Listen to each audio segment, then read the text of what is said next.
Good morning. Welcome to another Journey with Christ. I'm your host, Mark Mitchell, a preaching minister here at the Park Avenue Church of Christ in Charleston, West Virginia. Normally, I am joined, and what I would always say, as usual, by Steve Fox. But Steve's out of town for a couple weeks, and filling in for him is Sean Patrick. It's great to have you today, buddy. It's good to be here. There's no way I can fill Steve's shoes, but I couldn't fill them either. But I'm happy to be here. It's always fun. Well, we always enjoy the conversations that we have. I joked with Sean. He says, well, what do you want to talk about? And I tell him, I said, I always pick the topics for every other time period, but this one here, someone else does it because I don't want to always pick the topic, you know? Yes. And I love the topic you've picked today. I really, really do. It is the Sermon on the Mount, and I know that's one of your favorite things to study and go and read. And I've really never met anyone who is pursuing a deeper thought process that doesn't spend a tremendous amount of time in the Sermon on the Mount. I've said from the pulpit early on, at least every day for years, I would read small little paragraphs out of the Sermon on the Mount, in plus whatever other reading I was doing at the time, because you never go wrong. In fact, it kind of worked out where I was reading the Sermon on the Mount once a month, but I was reading it, pretty deep. So, and that's always a good thing. It's a great topic. Yeah, it's it's one of my favorites, and when I always able to go back and look through it, there's always something new you look at, something you say, where'd that come from? But it's got such a deep meaning to it, and it's hard to put into words, but it's, to me, almost like a self-evaluation, and you're looking at it, and is this the way I'm living my life? Yes, it is the best mirror to put up in front of you that I know of, because it's authentic, it's real, and it gets past the outer shells that we tend to always recognize as the behaviors that we should have, do unto others, you should have them do unto you. We get that. But the depth of it by which Jesus goes into this Sermon on the Mount is, he's looking at, in his understanding, do unto others as you would have them do unto you, means you wouldn't even have an evil thought about them. Yeah. You wouldn't be angry with them and go gossip about them, or lust after someone, or all these myriad of covet something that they had. All those little details are encompassed in this, and you're right. Everything we do falls under the purview of the Sermon on the Mount, without a doubt. Everything. And that's what when you read this, it comes to the point to where is this just good teaching, or is this something we actually are supposed to try to live out? And at the end, when it talks about the wise man built his house on the rock, and Jesus says those who put this into practice is like the wise man who puts it on the rock. Yeah, is building his foundation.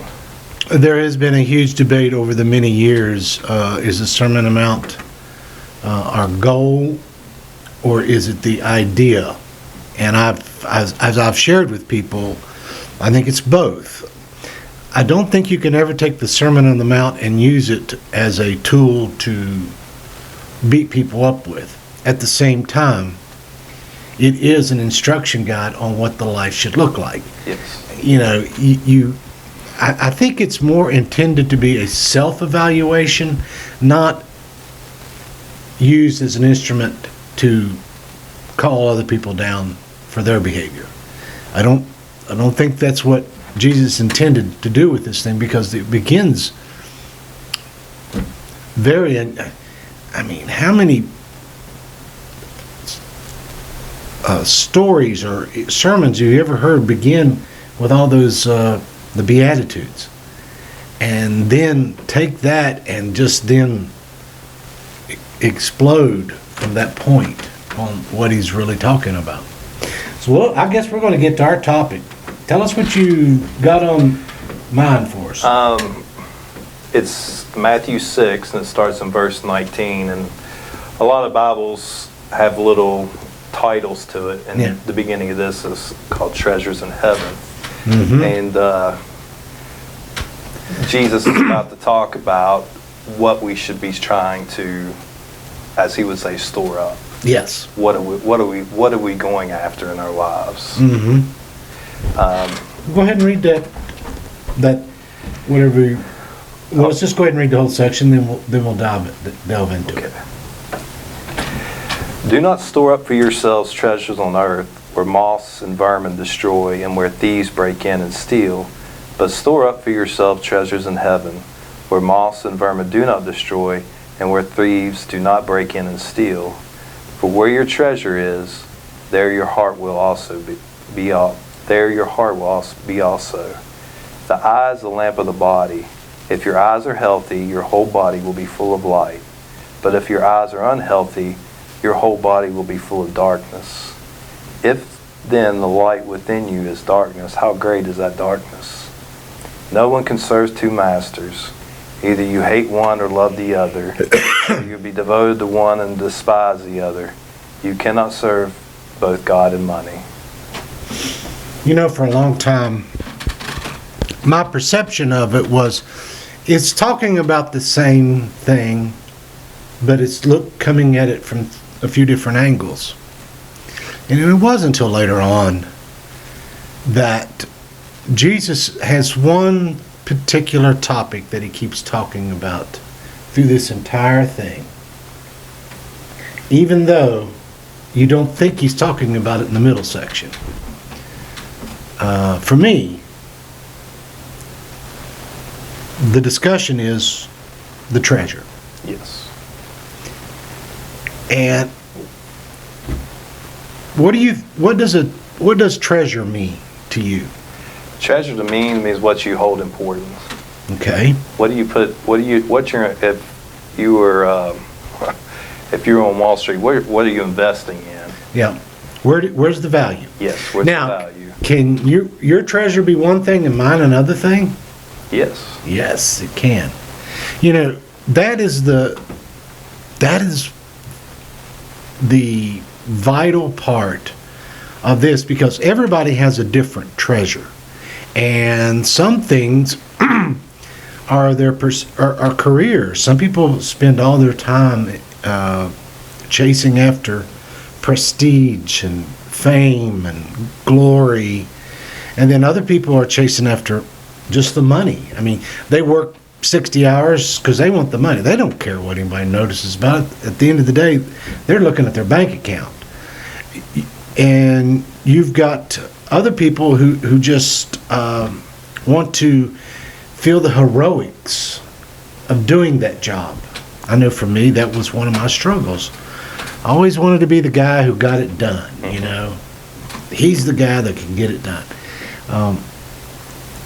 All three people had put their place in a job, put their treasure in a job, but for all three various different reasons. So every treasure has an intrinsic value to the person who's pursuing it. And that's where it becomes so difficult for us, because Jesus makes the verse 21, for where your treasure is, there's your heart. Exactly. And that's hard. Yeah, that's so you would think he would say, where your heart is, that's where your treasure is, but it's the opposite way. Where your treasure is, that's where your heart is. Because treasure, again, means something that valued to you. Yes. It reminds me of the parable that Jesus didn't say what that treasure was, but he said it was like a man found a treasure, and he went out and sold everything he could to get that treasure, to buy that piece of property that had the treasure on it. We have no idea what the treasure was, but it was something that he found to have value over everything. And in our lives, storing up for yourself treasures on earth, you and I both know that we inevitably, I wish money wasn't needed to live. Yeah, me too. I wish cars weren't necessary to drive. I wish you didn't have to have a fishing boat to have fun. Because then I wouldn't, we wouldn't have to be deal with some of this physical realm, it wouldn't be necessary. But because it is, we have this internal battle going on here. Yeah. I chose this topic mainly because it makes me uncomfortable. You think? It makes me uncomfortable because it really makes me think. And it really makes me have to take a step back and say, okay, what is my treasure? Mm-hmm. What am I putting all my time and emphasis into? And everybody, I think, needs to do it. You take a step back, look, and see, like Christ says, it's like, what are you putting your time into? What's your value? What do you value? Because whatever you're doing, that's where your heart's going to be. Well, and it's such a, you have to work a job with 40-some hours a week in it, and then you have a family, and then you have other obligations here that we all deal with. So we're always proportioning our time based on the moment that it's required of. And there's absolutely nothing wrong with managing money properly. There's nothing wrong with being prudent throughout your life and things of that nature. But the thing is this, it's like you said, you've got to examine where's the value. What are you valuing the most? You go to work because you love your wife and you love your child, because that is part of your accountability to them. I'm going to be doing what I'm supposed to do, and we do that. It's just when anything gets out of balance, that's when we have a problem. Yeah. It's a difficult verse for me. This section always has been. It's always something that I try to reflect back on and look, because I'm trying to figure out, like I said before, what am I putting foremost in my life? And he goes on to talk about, the eyes in the middle of the verse. And the funny thing about it, I think at least one other time in the Sermon on the Mount he talks about the eyes, and it's not a good thing. It was about lust, and he says that you'd be better off to gouge it out. But when I look at this, when he says the eye is the lamp of the body, the eyes see everything, and when they're healthy, the body's full of light. But when the eyes are unhealthy, the body's full of darkness. And because of what he's speaking about, to me it talks about the word covet. It is still based upon the concept of a treasure. It's amazing, and I know you've been around where this awesome vehicle goes by. And let's say it's a big old truck and, it's got all this, it's got all the bells and whistles that you could even dream about. And there's a bunch of guys and they all go, ooh. And you can see in their eyes, they're intrigued, they're interested. It's amazing to me how commercials, whether they're on TV or in a print, they always show you a picture of something and your eyes are drawn to it. Immediately, you're looking and your heart's going because all of a sudden something has your attention.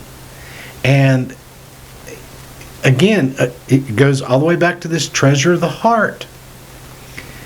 All Jesus is doing is showing you, if you will pay attention to what your eyes are looking at and notice what is drawing your attention, you'll know whether you have eyes after the light or if your eyes are full of the darkness. The things that are unhealthy in this world that we live in. Because you could take this all the way from coveting to lust to anything that you would put up there as your treasure, as your, what you're after in this world. Yeah. I love how when Jesus opens up the Sermon on the Mount, he does the Beatitudes, but he talks about blessings. And the blessings that he talks about aren't the blessings that we really think about. No, we don't. And we don't see things as blessings. No. In fact, I was saying, in the United States, a lot of times we say we're a blessed country, and I asked one time, why do we say that? We say that because we have stuff. things. We have personal freedoms. We have the ability to have lots of things that other countries don't have. We have choice. And I feel like there's a and when we talk about blessings, I was like, Jesus is what he feels as blessings are probably completely opposite to what we think are blessings. You're 100% right. And when I see Jesus saying this, and especially it's time to store up things that moths and vermin do not destroy. These are the things of this world, no matter what it is going to fade away. And that's why I fell in love with the book Ecclesiastes. And the reason I did was because the writer, and one of his main focuses about our human life and what's the purpose of it. And it's a hard examination from a philosophical standpoint. Exactly. And there's a point to where he's like, I was a king of Israel. I got anything I wanted. Anything he wanted, he had. But he realized that in the end, it's all meaningless. It wasn't enough. Because he knew, because eventually he was going to die. And those things were going to either fade away or go to someone else. You bring up an interesting point there, because inevitably we always take it to the end of our lives. But I would say that even in the period of time we live now, those things will never, ever fulfill us. You could have all the money there is, but inevitably it's never going to be enough, because as I heard, so you have to understand, the first time I heard this expression was back in the 80s. People work hard for the first million, and as soon as they get there, what they're trying to do is get to the second million. Million wouldn't mean nearly as much as it did back in the 80s when I first heard that. It's like people working hard for their first 10 million now, and when they get it, they're like, I need 10 more. Yeah. Whatever you want, whatever the heart wants, will never, ever satisfy it in this world. Exactly. Not enough. That's a big word. Even if you think about it, we're looking towards retirement, and what's the main thing we think about retirement? Well, we need to have enough. And we always will have that feeling that we don't have enough. Well, and it's like, I know a lot of people are huge fans of Tom Brady, and I have a tremendous amount of respect for him as an athlete. Not anything else, but as an athlete, for his gifts and what he was accomplished. But I've heard him talk. He doesn't know what to do with himself if he's not being the greatest quarterback of all time, the GOAT. And he has no concept of what to do, because that's all he understands to chase after and find. How many times have we met people? I apologize for that. Let me turn that thing off. How many times have we known someone who gets to what they want and it leaves them empty? It's never what you thought it would be. I don't care what it is, whether it's a house, a car, money, job, whatever, achievement, it will never fulfill. And you're right, that's what Solomon, or we think it was Solomon, who wrote Ecclesiastes, when he come to that moment, he was like, this is meaningless. There's nothing here. Nothing worth having. What's the point? So the point must be something else. As C.S. Lewis put it, if nothing here on this earth is able to satisfy us, then evidently we were made for another reality. And the other reality is found in Christ, in God. And that's where the treasure is, not the treasure here. And, of course, and as you brought out to us, whatever we're looking at, that's where it is. Exactly. It's just like when we ask kids when they're teenagers or what do you want to be when you grow up? And usually it's about what career they want to do. Yeah. And we put a lot of importance on that. Ooh. But maybe one of the questions we should really be asking is, who do you want to follow when you grow up? Yeah. Yeah. Because we put a lot of emphasis on careers, things of that nature, but the reality is it's a job, and there's significance in everything, but it's not what it doesn't define you. Well, inevitably, if you look at the world system, yeah, they use that as the definition of who you are. How many degrees do you have? What tax bracket you in, or what life accomplishments have you done? Where are your values? All those various things are treasures that the world lifts up and says, hey, these are what you want. But you're right, we will never find meaning in them, or we will never find hope in them. And to get closer to our end here, no one can serve two masters. You have to, as you just pointed out, you're going to have to choose which is the most important treasure, the one in heaven or the one of God, ever how you want to put it, because it can be placed either way. Or do you want what the world is offering you? And that's the bottom line. And one of them has to be first, because God doesn't play second fiddle. Yes. And that's a hard thing, because it's one of the things that I get aggravated about is sometimes we have an Americanized version of Christianity where it's we say God, country, and family, but in essence what we're a lot of times saying prosperity, God, family, or prosperity, family, and God. Yeah. And it's a new version because we equate country as this is the greatest place in the world to live, to get everything you want. Exactly. That's what we've defined country as. Because I don't want to live in one of them poor countries where you might live in a shack and have to really have a hard time finding something to eat. Walk 2 miles for your water. Yeah.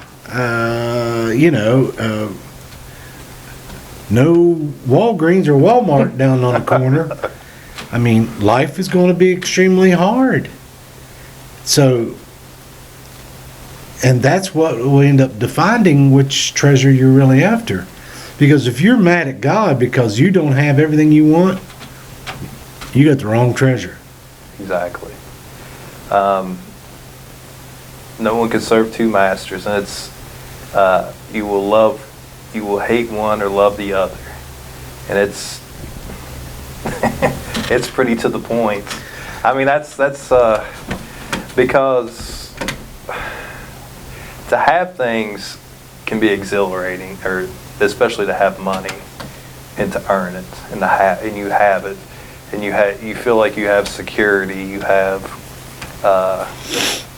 the ability to get things when you need them and things of that nature. But by doing that, you also are starting to become a slave to it. Because if you have it, you always got to have. It's never enough. And you talked about before, you'll never have enough. There's never enough. Because it's like I said, I mean, I've talked with people who are going to retire, and one of the biggest questions is like, well, I don't know if I have enough. I'll have enough. And that's always going to be something burning in our minds when we talk about money. And it's a difficult process to, especially in this country,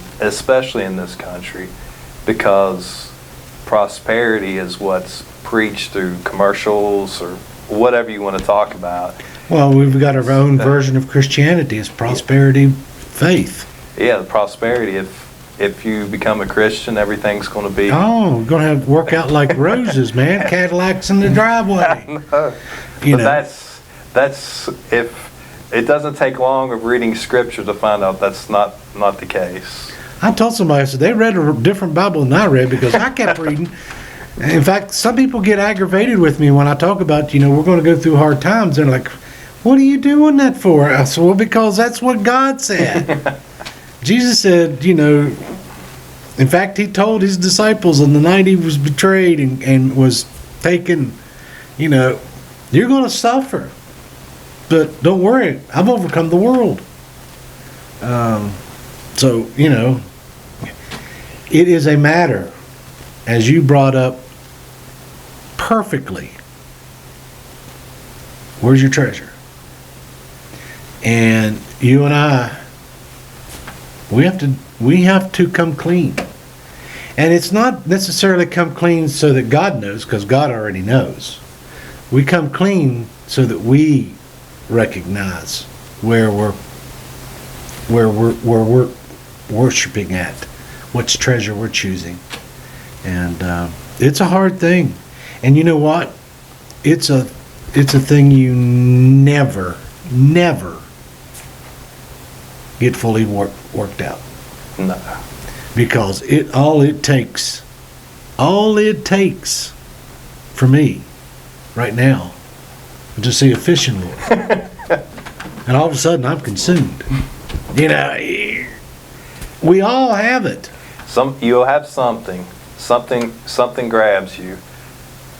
It's different for everybody, or it could be the same things for some people, but there is something that will grab you and will suck you in every time. And the next thing you know, you're like, okay, what happened to my day?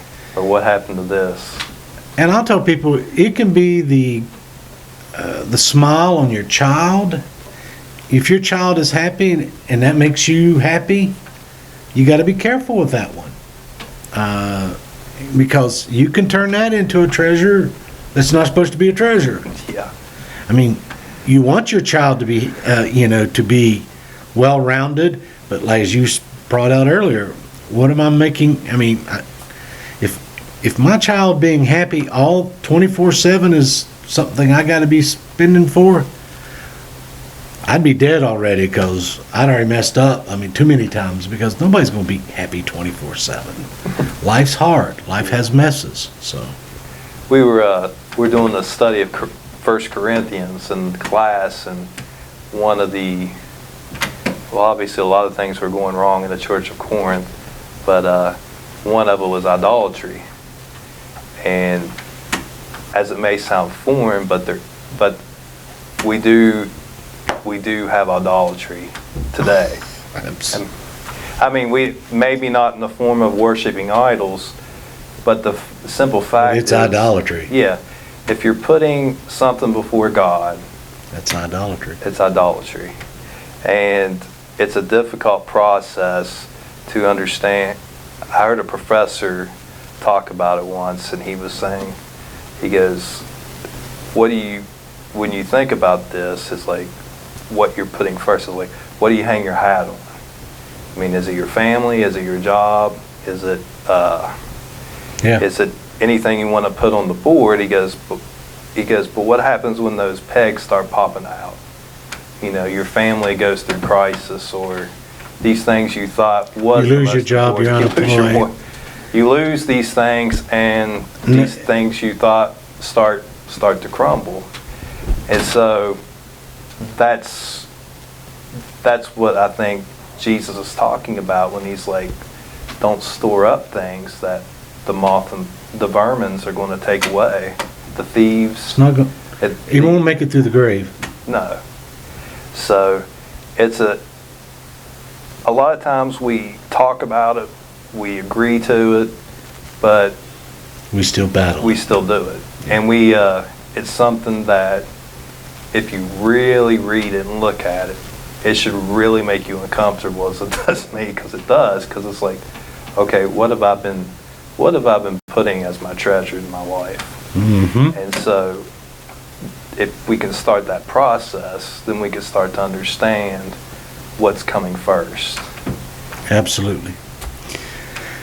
Sean, I have enjoyed talking about this, and I look forward to work, because believe it or not, it goes on to the next paragraph. And it gets even tougher. It gets even tougher. It gets even tougher. If you want to tune in next week, we will be continuing from right there and discussing the topic of do not worry. So glad you tuned in and joined us. I look forward to seeing you again next week, because Sean will be joining me again. And on behalf of Sean and I, we say goodbye. Have a great week. See you next week. If I'm not fishing.